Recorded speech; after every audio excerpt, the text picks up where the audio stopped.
Okay, I'm going to make this video on something that's been the biggest trouble I've had living off grid, and that has been buying batteries that are basically stuffed when you get them. So I've got this replacement one here well, I'm going to sort of use it for another project, otherwise it will involve a bit of shaking around, otherwise I would have got a motorbike battery. But this is basically a replacement for the second shower, the backup shower. So at the moment it'll be used for that, and then there's another project I'm going to use it for later, which you'll find out about. Now, yeah, a few tips. When you go and get a battery,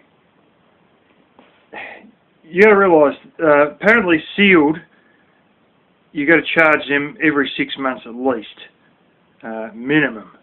The interstate unsealed one that I use on my solar fridge, that's got a little sticker on it saying must charge every month.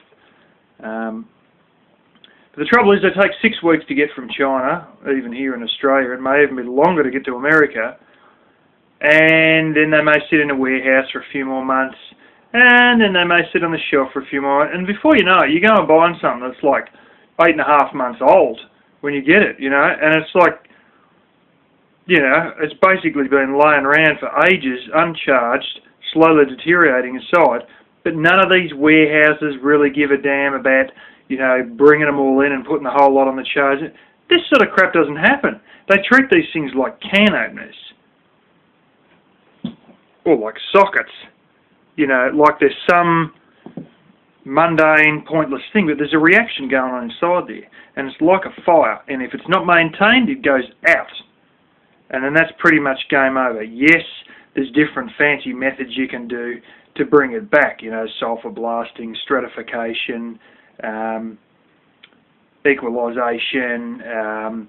The other one is stuff you can buy from Inox, the lubricant manufacturer, that's called battery rejuvenator, that you actually pour in, but you can only use that with the unsealed type. But I'm going to tell you a few tips that I've learnt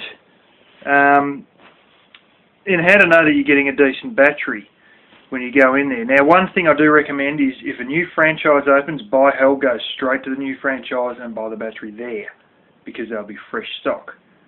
The other thing that really is a dead giveaway is the thickness of the dust on them.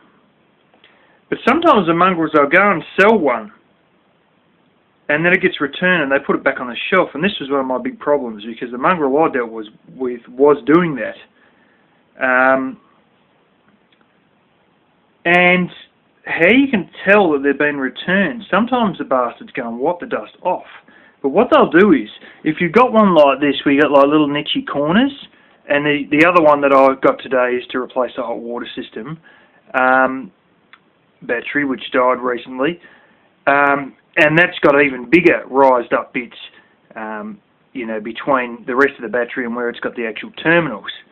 And what'll happen is they'll go and wipe the dust off the top, but they won't get out of like a little cotton wool bud, like a Q-tip or whatever, and get right in the side, and you'll notice there's still a big heap of dust in there.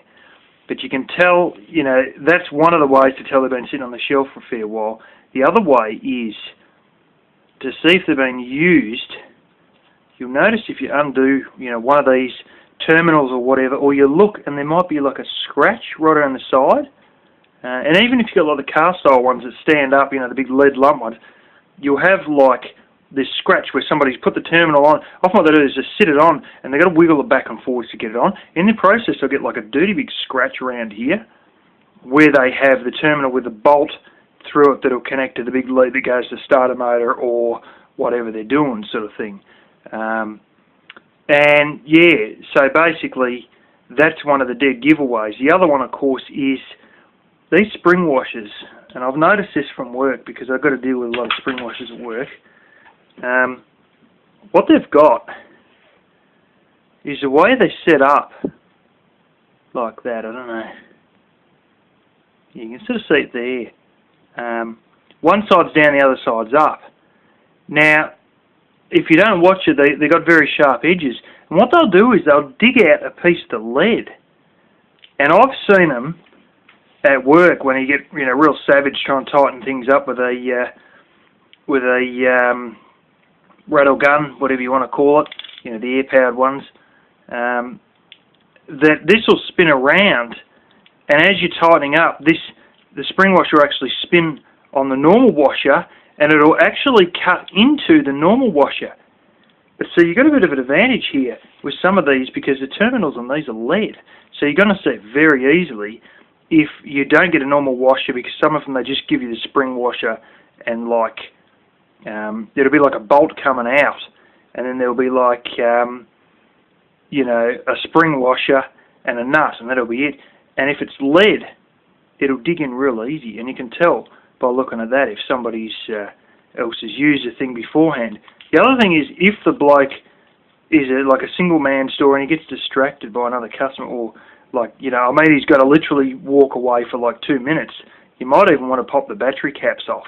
Just one of them, really quick, and just have a look. And if there's any crap floating on top of the acid, it's a dead horse.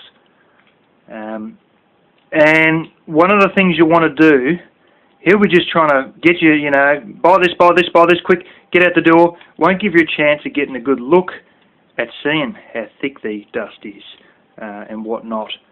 And checking out if there's any scratches in odd places. Points like on the side where they may have put it into a car or some sort of a strap system or something like that they may have for their battery bank to, hold them in place. Or the device they put it in, has a box and it's just on the edges of it, there's like marks that are sort of scratching up the side or whatever. And one of the ways to sort of tell if it's been used is if there is those little marks where they've, put it in. But the trouble is they just want to get you in there, get you to buy the thing and get out. So what you got to do, you don't just march into the store like King Kong. You got to walk into the store like some lazy welfare type or very relaxed, calm sort of bloke who's got all day. You've got to look like you've got all day. And then the salesman will be trying to rush. Oh, yeah, no worries, mate, yeah. Okay, yeah. What do you want exactly? Oh, I've got a couple of things I've got to just answer the questions blasé. Don't get real specific because then it'll just push, bang, you're on that one, bang, out you go, get out the door before you realise that the thing's, got all these signs that it's actually a return that's been put on the shelf or it's covered in dust. Just sort of string him out, be sort of non-specific in any answers you give, and sort of walk in there like you've got all day. Don't go in on a Saturday when there's a whole stack of other people. You want to sort of try and get in on a weekday if you can. And why you're sort of acting like you've got all the time in the world is because you're sort of stalling, slowing things down, not getting rushed by the salesman in order to give you a chance to look at the thickness of the dust, to look for the marks, to look for all this stuff and assess, is this battery one that's been sitting on the shelf for 9 months or more, or is this one that's literally a couple of weeks old? And this one here, there was very, very little dust on it. It is in a place where I suppose a bit of dust could get in because they've got a workshop out the back where they bring in the vehicles to change car batteries, and there's probably a bit of dust coming in from that, but there was very little amount of dust on it, so I assume this is reasonably new, and that's one of the reasons that I went ahead and bought it. So that's a few tips.